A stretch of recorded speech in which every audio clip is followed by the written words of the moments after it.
Itu bener-bener bikin orang berpaling loh, ngeliat, oh apa tuh, kok kayak mahal.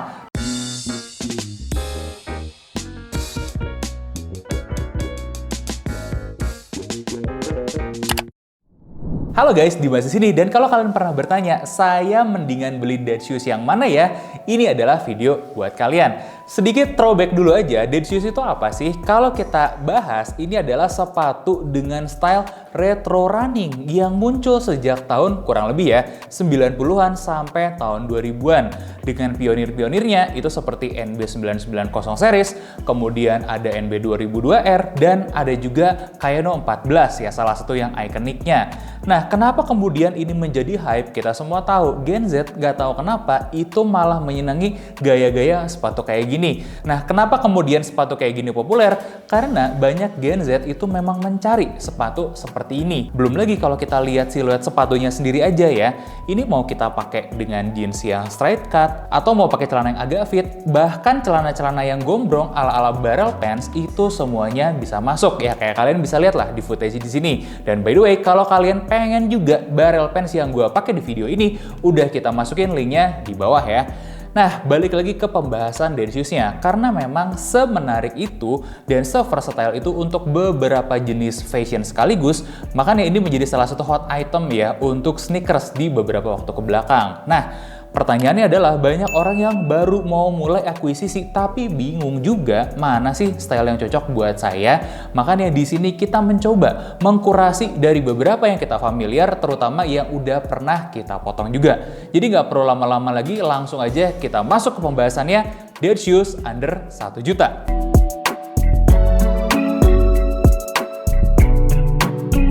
Untuk kelas under 1 juta ini sudah pasti didominasi oleh dead shoes dari merek Indonesia.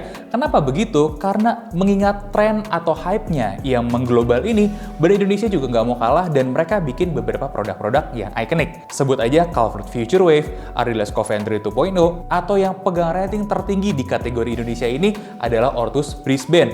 Jadi straight aja, gue kasih rekomendasi Ortus Brisbane untuk yang under 1 juta ini, terkhusus buat kalian yang butuh untuk jalan, untuk berdiri lama, karena alasan fungsionalnya. Ya, sedikit throwback juga, kita sudah pernah ngetes Brisbane ini sampai di Australia dan New Zealand selama 11 bulan sebanyak 3 juta langkah. Walhasil, yang rusak itu adalah bagian dalamnya ya, liningnya aja, dimana bagian upper dan bagian solnya itu terbilang masih bisa dipakai. Jadi artinya ini adalah sepatu yang siksaable ya.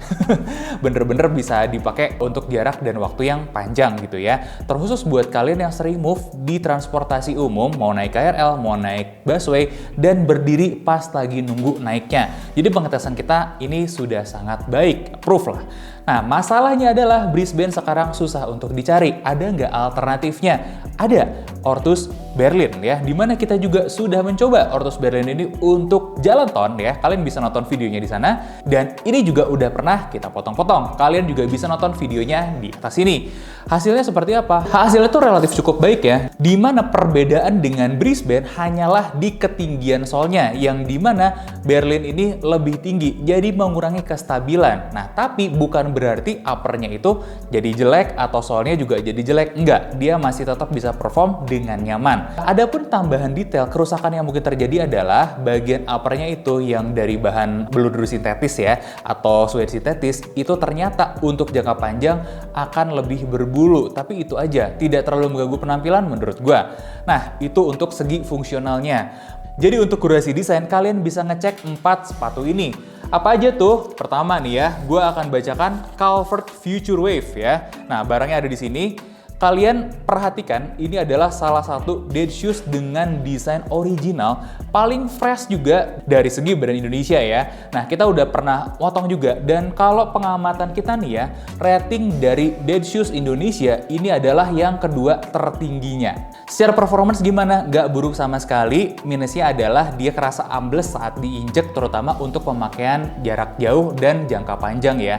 Tapi dia akan balik lagi setelah kita kasih resting day, dan tidak ada masalah yang berarti. Menurut gue sih, ini adalah salah satu yang harus kalian kalian perhatikan ya. Dan kalau ini adalah selera kalian, kalian juga mungkin perlu ngecek versi terbarunya, yaitu versi slip-on-nya. Gue nggak tahu nih, di saat video ini tayang udah launching atau belum. Kalau desain ini terlalu futuristik buat kalian, ada desain yang lebih klasik dari Brodo Ace Nova. Ini pengamatan gue ya, sangat tidak malu-maluin kalau kalian pakai nongkrong nih bersama teman-teman kalian yang pakai NB, Nike, Asics. Ini siluetnya masih cakep dan semahal itu loh kelihatannya. Kalau untuk kenyamanan harus diakuin dia bukan yang terbaik, tapi urusan siluet ya, dia clean, dia auranya mahal, dan ini susah banget dikejar sama kompetitor-kompetitor under 1 jutanya. Sekarang ada penantangnya nih, ada dari Ardiles, di mana Ardiles Coventry 2.0 ini mengadopsi desain seperti Dead Shoes luar juga ya,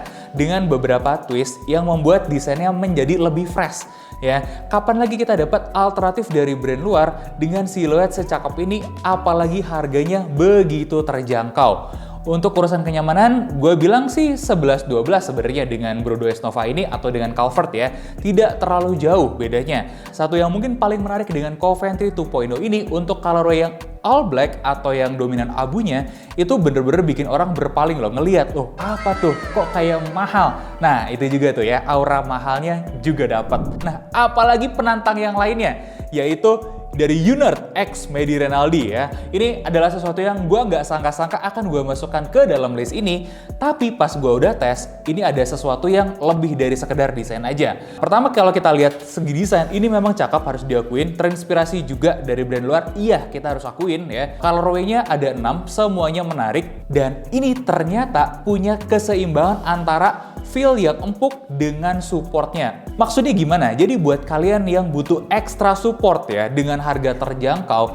seperti halnya bisa dipenuhi oleh para Dead Shoes di atas 1 juta, kalian harusnya mengecek Unert yang satu ini. Kenapa? Kita menemukan ada beberapa fitur-fitur yang mengarah ke sepatu support di sepatu ini, tapi dengan bahan sol yang begini, ini menjadi masih tetap empuk dan masih tetap nyaman untuk digunakan di jangka panjang. Bahkan kita sudah mengetes dengan tester yang bobotnya 120 kg lebih, ternyata dia masih mendapatkan kenyamanan saat memakai sepatu ini. Jadi itu juga ya kurasinya buat teman-teman yang beratnya berlebih. Dari semua list under 1 juta tadi, gua hanya merekomendasikan Orthos Brisbane, Orthos Berlin, dan Unert X Medi Rinaldi ini. Nah, kira-kira sampai di sini ada yang masih bingung atau enggak? Komen aja di bawah, kita bisa lanjut diskusi di sana. Nah, sekarang buat yang harga 1 juta or up.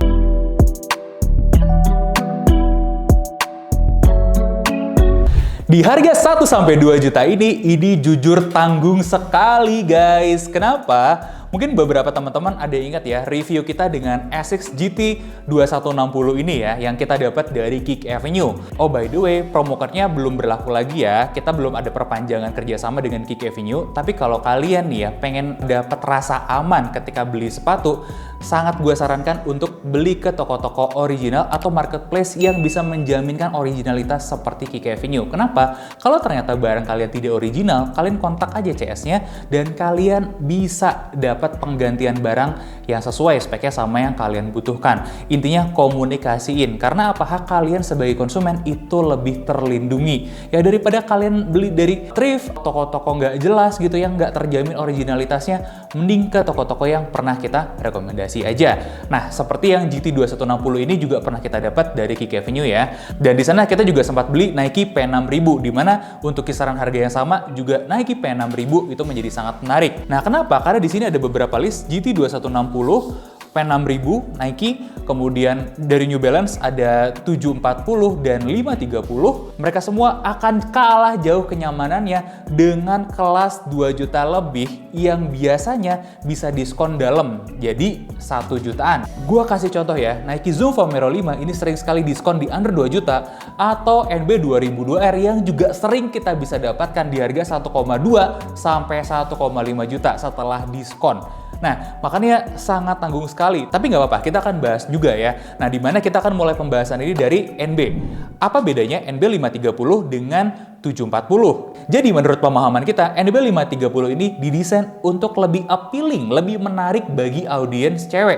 Ya meskipun unisex ya, tapi mereka memaksudkan desainnya untuk memuaskan market cewek. Sedangkan cowoknya, nah inilah tempat bagi NB 740 ya, dimana desainnya itu lebih laki atau sedikit lebih sangar dibanding 530. Jadi kalau mau kapelan, 530 buat cewek, 740 buat cowok. Kurang lebih biasanya seperti itu.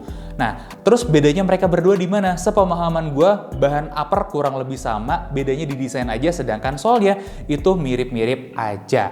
Nah, correct me if I'm wrong, kalau kalian ada tambahan boleh ditambahin di kolom komentar. Tapi seenggaknya itu adalah gambaran untuk koleksi 1 jutaannya NB ya. Nah, masalahnya adalah di harga segitu kita sering berhadapan dengan NB yang di atasnya 2002R ketika diskon itu harganya jadi ketemu, dan 2002R punya teknologi sol yang supportnya itu jauh lebih bagus, dan kita akan bahas di pembahasan 2002R nantinya ya.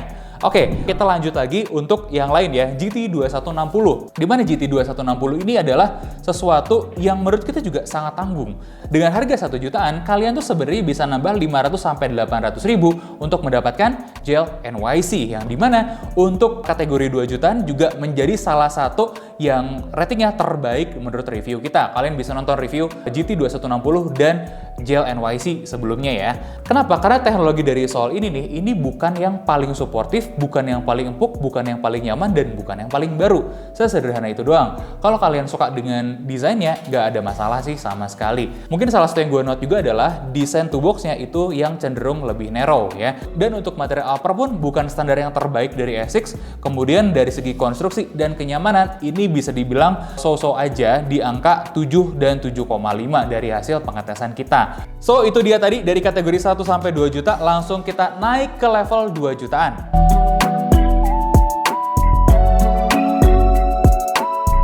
Oke, di harga 2 juta ke 3 juta sebenarnya ada cukup banyak ya. Nah, dimana kalau kita boleh bilang ada 3 yang menjadi top of mind-nya. Yang pertama udah jelas Zoom Vomero 5, kemudian ada lagi duo kembar NB ya, 2002R dan 1906R, dan kemudian ada lagi dari Essex Gel Kayano 14. Nah, cara milihnya gimana? Kalau kalian mencari yang lebih empuk, maka Zoom Vomero 5 adalah pilihannya. Dimana ini adalah salah satu sneakers terempuknya Nike ya, dan kenyamanannya ya sederhana, straight, nyaman aja gitu ketika kalian pakai. Nah, sedangkan untuk kelas 1 sampai 2 juta kita merekomendasikan Nike P6000. Kenapa? Karena dibandingkan dengan kompetitornya yang lain, dia lebih nyaman dan harganya jauh lebih masuk akal, di mana kita sering sekali menemukan diskon yang dalam untuk P6000. Bahkan nggak jarang kita bisa dapat harga diskonnya di bawah 1 juta aja. Kalau kalian udah pernah ngetes, P6000 ini straight nyaman aja, nggak ada babi bu tapi-tapian, dan untuk standar Nike pun terbilang lebar toolbox-nya. Jadi nggak akan salah sih milih P6000 kecuali kalian nggak suka sama desainnya ya. So, itu dia untuk kelas 1 sampai 2 juta. Cari kenyamanan P6000, cari desain silahkan pilih mau GT2160, NB530 atau NB740. Nah, langsung kita naik ke kelas 2 juta ke atas.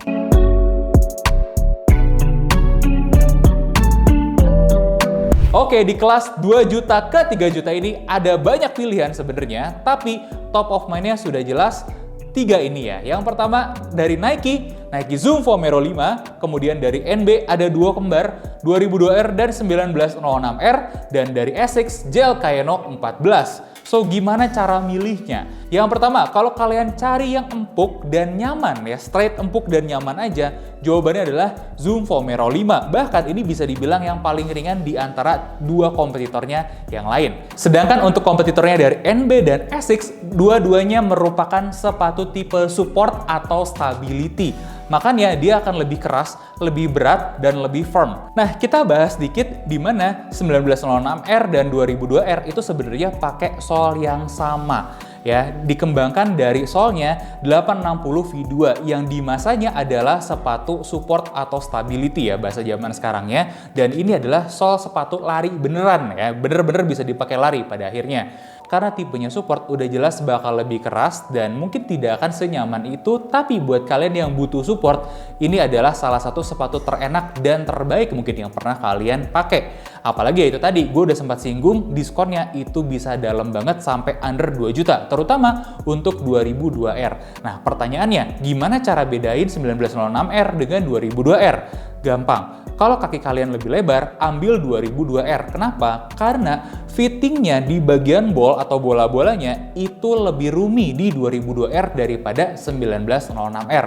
Dan kalau kalian pingin yang lebih breathable, lebih adem, dan lebih narrow juga, ambillah 1906R. Kenapa? Karena bahan uppernya. Sederhana? Oke, nah sekarang apa bedanya dengan gel Kayano 14? Gel Kayano 14 di masanya adalah kompetitor terberatnya dari NB860. Sama tipe support juga. Ya bahkan Kayano sampai sekarang masih diproduksi itu untuk tipe support ya kan. Nah makanya buat kalian yang punya masalah pronasi, gue juga lebih mengarahkan ngambil Kayano. Dari pengamatan dan pengalaman kita sebenarnya mau NB atau Asics-nya itu dua-duanya sama-sama nyaman untuk kondisi pronasi ya. Nah kelebihannya Kayano 14 di mana? Yaitu untuk berdiri lama. Kita sudah beberapa kali mengetes gel Kayano 14, ternyata fitur unggulannya dia adalah waktu kita berdiri lama tidak mudah pegel. Pun ketika pegel, dilepas sepatunya itu akan berkurang rasa pegelnya ya. Dimana ini kurang bisa didapatkan sama kompetitornya yaitu NB. Nah sedangkan NB ini lebih spesial ketika kalian akan move dengan cepat ya. Jalan-jalan segala macam. Kayak kalian mungkin lebih sering traveling gitu ya sambil jalan kaki. Nah itu ambilnya dari NB aja. Sedangkan kalau untuk banyak berdiri dari Asics gel Kayano 14. Kurang lebih itu bedanya. Pertanyaannya sekarang, ada nggak yang lebih baik dari gel Kayano 14? Ada. Gel NYC. Ini adalah sepatu underrated di Asics yang bisa kalian dapatkan dengan harga under 2 juta juga ketika diskon. Dan kabar baiknya, dia punya semua hal yang tidak dimiliki Kayano 14. Contoh, durabilitas upper. NYC punya durabilitas upper lebih baik daripada gel Kayano 14. Soalnya berdasarkan sepatu lain yang rilis setelah gel Kayano 14, yang artinya dia punya teknologi yang lebih baru daripada gel Kayano 14. Kabar baiknya, dia juga sama-sama enak dan nyaman untuk dipakai berdiri lama. Personal experience gue, salah satu momen habis libur lebaran, cedera lutut gue kumat ya, dan satu dari dua sepatu yang bisa mengurangi rasa sakit dari cedera lutut gue itu adalah gel NYC ini. Yang keduanya adalah Kayano yang paling baru ya.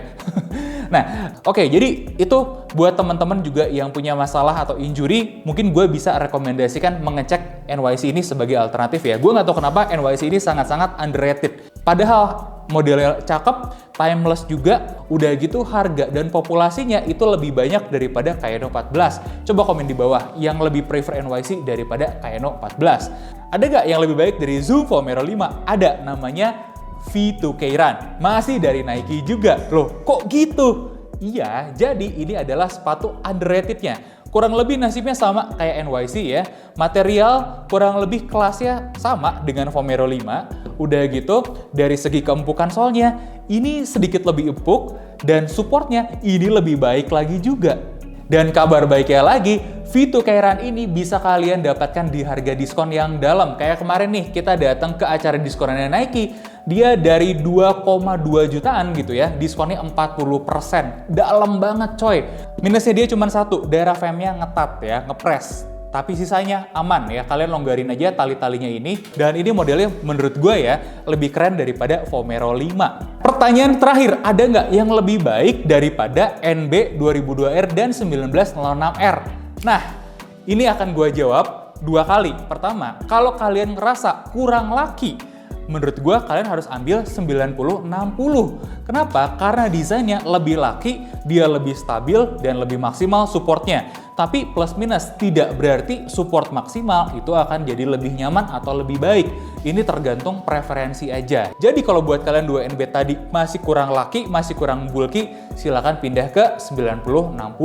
Tapi kurang lebih secara support, menurut pengamatan gue sama-sama aja sih, no problem at all ya. Silakan selera aja di situ. Nah, untuk menjawab yang kedua kalinya, kita akan move ke harga 3 juta ke atas.